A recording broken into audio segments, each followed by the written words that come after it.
बसंत पंचमी का हिंदू धर्म में विशेष महत्व है। बसंत पंचमी जिस दिन अबूझ मुहूर्त होता है, इस दिन आप बिना मुहूर्त के कोई भी शुभ कार्य कर सकते हैं। कोई भी आप उपाय करते हैं, कोई भी पूजा पाठ करते हैं तो उसका आपको 100% फल मिल जाता है। बसंत पंचमी के दिन माँ सरस्वती का जन्म हुआ था। ऐसे में माँ सरस्वती की विधि विधान से पूजा अर्चना करने से, उनकी प्रिय चीज़ें अर्पित करने से आपको मनोवांछित फल की प्राप्ति हो सकती है। इस बार की जो बसंत पंचमी है वो बहुत ही शुभ फलदायी है, क्योंकि महाकुंभ चल रहा है और उस बीच में ये सब त्यौहार जो पड़ते हैं उसकी महिमा और भी ज़्यादा बढ़ जाती है।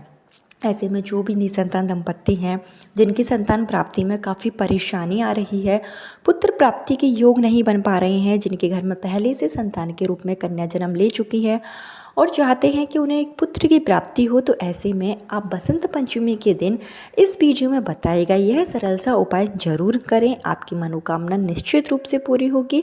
साथ ही साथ जो विद्यार्थी हैं, जिनका पढ़ाई में कम मन लगता है, जो माता पिता हैं वो अपने बच्चों के लिए कुछ उपाय करना चाहते हैं, उनके बच्चे जो हैं वो पढ़ते नहीं हैं या उनकी बात नहीं मानते हैं, कोई भी ऐसी परेशानी है, तो भी आप बसंत पंचमी के दिन यह उपाय कर सकते हैं। विद्यार्थी स्वयं उपाय करें तो उनको जो है उनको ज्ञान की प्राप्ति होगी और जो भी उनकी परेशानी है वो निश्चित रूप से दूर होगी, क्योंकि माँ सरस्वती जो है वो विद्या और ज्ञान की देवी है। ऐसे में इस दिन माँ सरस्वती की पूजा करने से, गणेश भगवान की पूजा करने से, साथ ही साथ विष्णु भगवान की पूजा करने से आपको शुभ फल की प्राप्ति होती है, आपके ज्ञान में वृद्धि होती है। जो भी निसंतान दंपत्ति हैं उनके पुत्र प्राप्ति की कामना भी पूरी होती है, अगर आप यह उपाय कर लेते हैं। उपाय करते समय पूर्ण विश्वास रखें, पूरी आस्था के साथ अगर आप उपाय करेंगे तो आपका जो उपाय है वो निश्चित रूप से कारगर होगा, क्योंकि माँ सरस्वती के लिए यह जो दिन होता है वो बहुत ही शुभ दिन माना जाता है। तो किस तरीके से आप उपाय करेंगे और क्या चीज़ों की आपको आवश्यकता होगी, संपूर्ण जानकारी आपको इस वीडियो में दी जाएगी। लेकिन आगे वीडियो शुरू करने से पहले हमेशा की तरह आपसे मेरा निवेदन है कि अगर अभी तक आपने मेरा चैनल धर्म ज्ञान इंडिया को सब्सक्राइब नहीं किया है तो चैनल को सब्सक्राइब जरूर कर लीजिए।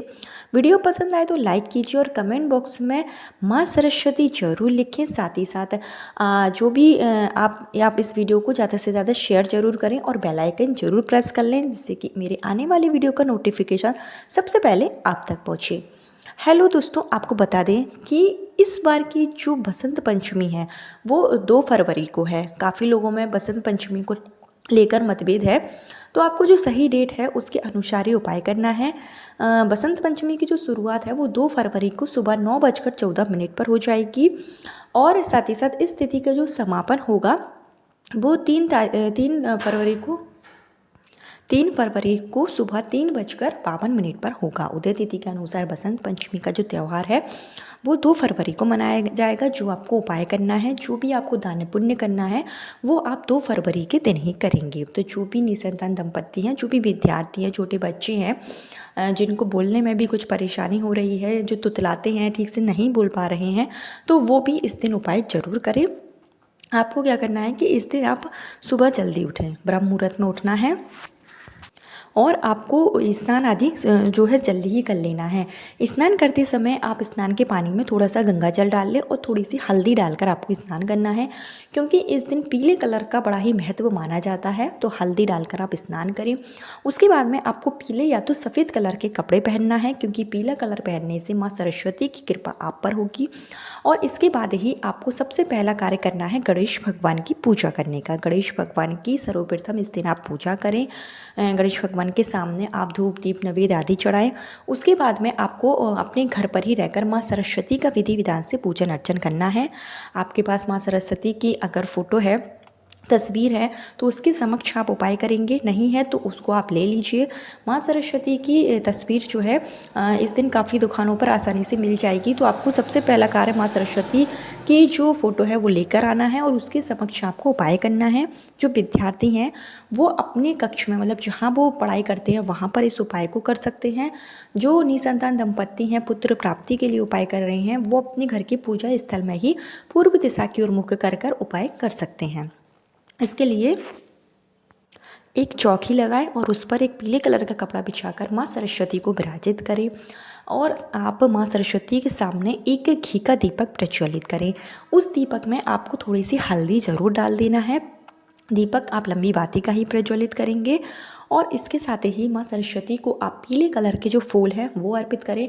अगर आपको पीले सरसों के जो फूल हैं वो मिल जाते हैं तो वो फूल आप माँ सरस्वती को ज़रूर चढ़ाएं। ऐसा करने से माँ सरस्वती प्रसन्न होती है और अपना आशीर्वाद देती है। साथ ही साथ इस दिन आप माँ सरस्वती को पीली मिठाई चढ़ा सकते हैं प्रसाद के रूप में। नहीं तो जो पीले चावल होते हैं, जो पीले चावल बनाए जाते हैं, मीठे चावल, वो बनाकर माँ सरस्वती को ज़रूर अर्पित करें। माँ सरस्वती से संतान प्राप्ति, पुत्र प्राप्ति के लिए आप प्रार्थना करें। और इसके साथ ही जो विद्यार्थी हैं वो माँ सरस्वती को इस दिन शहद ज़रूर चढ़ाएं। जो भी विद्यार्थी हैं जिनको पढ़ाई में परेशानी आ रही होती है, या जो छोटे बच्चे हैं जो ठीक से नहीं बोल पा रहे होते हैं, तो उनको माँ सरस्वती को शहद जलाकर ज़रूर शहद चाटना चाहिए। ऐसा करने से उनकी वाणी में जो है सुगमता आती है, वाणी जो है सही हो जाती है। और साथ ही साथ माँ सरस्वती को शहद बहुत ही प्रिय है, तो शहद का प्रसाद इस दिन ज़रूर चढ़ाएं। जो भी निसंतान दंपत्ति हैं, जो भी जैसे विद्यार्थी हैं, उनको इस दिन माँ सरस्वती को एक मोरपंख जरूर चढ़ाना चाहिए। मोरपंख चढ़ाने से आपकी जो भी मनोकामना होती है वो पूरी हो जाती है। तो जो विद्यार्थी हैं वो मोरपंख चढ़ाएं और विधि विधान से माँ सरस्वती की पूजा अर्चन करें। विद्यार्थी लोग इस दिन पेन और कॉपी भी माँ सरस्वती को चढ़ाएं और फिर उसी पेन और कॉपी का जो है आपको उसी में ही पढ़ाई करनी है। ऐसा करने से उनकी बुद्धि जो होती है वो तीव्र हो जाती है, जो भी कार्य में उन्हें सफलता नहीं मिल रही होती वो दूर हो जा सफलता जो है वो जल्दी ही मिल जाती है। और साथ ही साथ इस दिन जो भी निसंतान दंपत्ति हैं वो मोरपंख चढ़ाएं और जब पूजा समाप्त हो जाए तो मोरपंख को अपने पास जहाँ पर वो शयन करते हैं वहाँ पर उनको इस मोरपंख को रख लेना है। और जो विद्यार्थी हैं वो इस मोरपंख को पूजा के उपरांत अपने जो कक्ष होगा जहाँ पर वो पढ़ाई करते हैं, अपनी कॉपी किताब के बीच में इसको रख लें। और साथ ही साथ जो निसंतान दंपत्ति हैं वो एक बहुत ही सिद्ध उपाय है, इसको आप कर सकते हैं संतान प्राप्ति, पुत्र प्राप्ति के लिए। बसंत पंचमी के दिन किया गया यह उपाय पूर्ण रूप से कारगर होगा। आपको क्या करना है, एक आपको ले लेना है केले का पत्ता। केले का जो पत्ता होता है, इस केले का पेड़ माँ सरस्वती को भी अत्यंत ही प्रिय है। तो एक आप केले का पत्ता ले लें और उस पर आपको हल्दी से अपनी अनामिका उंगली से एक स्वास्तिक बनाना है। स्वास्तिक बनाने के बाद में आपको इसके ऊपर जो है रखना है एक मुट्ठी पीले चावल। जो सफ़ेद चावल होंगे उसमें आप हल्दी घोल लीजिए, हल्दी में इसको कर लीजिए जिससे कि ये पीले हो जाए। तो एक मुट्ठी के आसपास, मतलब एक मुट्ठी ही आपको पीला चावल जो है इस केले के पत्ते पर रख लेना है। साथ ही साथ एक जो पूजा वाली सुपारी आती है वो आपको रखना है। और इस दिन अपनी मनोकामना बोलते हुए 5 पीली कौड़ी अगर आपको मिल जाती है तो काफ़ी अच्छी बात है। नहीं तो अगर सफ़ेद कौड़ी भी आपके पास है तो आप उसका भी प्रयोग कर सकते हैं। सफ़ेद कौड़ी में आप हल्दी लगाकर इसको पीला कर लीजिए। नहीं है तो कोशिश यह करें कि जो पीली कौड़ी ही आपको मिल जाए, पूजा शॉप में आसानी से मिल जाएगी। तो पीली 5 कौड़ी आप इसी केले के पत्ते पर रख दें और माँ सरस्वती के किसी भी मंत्र का जाप करते हुए ये चीज़ें जो है माँ सरस्वती को अर्पित करें। ओम माँ सरस्वती नमः इस मंत्र का जाप कर सकते हैं, सरस्वती चालीसा का पाठ कर सकते हैं, गायत्री मंत्र भी आप बोल सकते हैं। इस तरीके से सरस्वती माता के किसी भी मंत्र का जाप करते हुए यह चीज़ें माँ सरस्वती को चढ़ाएं। और दीपक से जो आपने दीपक प्रज्वलित किया है फिर उससे आप माँ सरस्वती की आरती करें। माँ सरस्वती से आप संतान प्राप्ति, पुत्र प्राप्ति के लिए प्रार्थना करें। इसके साथ ही एक सफ़ेद कलर का कागज़ लें, उस पर आपको लाल कलर के पेन से अपनी मनोकामना लिख देना है। जो भी आपकी मनोकामना है, संतान प्राप्ति, पुत्र प्राप्ति, किसी भी तरीके की मनोकामना है तो वो आपको लाल कलर के पेन से उस कागज़ के ऊपर लिख देना है और उसको फोल्ड कर लें अच्छे से और मौली की सहायता से 7 बार मौली का धागा इसके ऊपर लपेट दें। अपनी कामना बोलते हुए, अपना नाम और गोत्र बोलते हुए माँ सरस्वती के चरणों में आपको यह जो आपने लिखी हुई है अपनी कामना उसको रख देना है। उसी केले के पत्ते के ऊपर रख दीजिए। ऐसा करने से भी संतान प्राप्ति, पुत्र प्राप्ति के प्रबल योग बनने शुरू हो जाते हैं। माँ सरस्वती की कृपा से आपके वंश की वृद्धि जरूर हो जाती है। जब आप पूजा कर लें, विधि विधान से माँ सरस्वती की पूजा अर्चना कर लें, उसके बाद में अगले दिन यह जो चीज़ें आपने चढ़ाई है उसमें से जो पीली कौड़ियाँ हैं और सुपारी है उसको आपको अपने पास में रख लेना है। बाकी की जो चीज़ें हैं उसको आप बहते हुए जल में प्रवाहित कर लें। बहता हुआ जल जैसे आपके घर के आसपास नहीं है तो पीपल के वृक्ष के नीचे भी आप ये जो चीज़ें हैं वो रख कर आ सकते हैं। जो कौड़ी हैं उसमें से एक कौड़ी जो भी महिला होगी जिसको संतान प्राप्ति में परेशानी आ रही है, जिसका गर्भ नहीं ठहरता है, बार बार मिसकैरेज हो जाता है, इस तरीके की कोई परेशानी है तो आपको एक कौड़ी जो है उसमें से पीले कलर के कपड़े में बांधकर और पीले धागा की सहायता से अपनी कमर में धारण कर लें।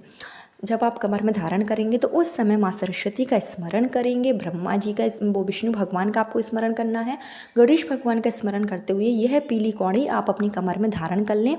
ऐसा करने से भी संतान प्राप्ति के प्रबल योग बनते हैं। जो सुपारी है उसको आप अपने पूजा स्थल में रखकर रोजाना पूजा करें। इस उपाय को करने से आपके घर में बच्चों की किलकारियाँ जरूर गूंजेंगी, आपके वंश की वृद्धि होगी। छोटा सा उपाय है लेकिन बहुत ही कारगर है, क्योंकि वसंत पंचमी का जो दिन है ऋतु परिवर्तन का दिन है और बहुत ही शुभ दिन माना जाता है। अबूझ मुहूर्त होता है इस दिन, आप बिना मुहूर्त के कोई भी शुभ कार्य कर सकते हैं। तो इस उपाय की आप जो है जरूर करें निसंतान दंपत्ति। आपके जीवन में जो भी परेशानी है वो दूर होगी और साथ ही साथ आपको पुत्र की प्राप्ति जरूर होगी। जो भी विद्यार्थी हैं वो भी इस दिन माँ सरस्वती की पूजा अर्चना करने से पूर्ण लाभ प्राप्त कर सकते हैं और आपको जो है बुद्धि और ज्ञान प्राप्त होगा। तो इस उपाय को भी आप जरूर कर लें। जो निसंतान दंपत्ति उनको केले के पत्ते का उपाय विशेष रूप से करना चाहिए। मनोवांछित संतान की प्राप्ति जरूर होगी। 2 फरवरी बसंत पंचमी का दिन बहुत ही शुभ दिन है, तो इस दिन आप उपाय जरूर करें। कल फिर मिलती हूँ नए वीडियो नए उपाय के साथ। जब तक के लिए हर हर महादेव। ओम नमो भगवते वासुदेवाय नमः।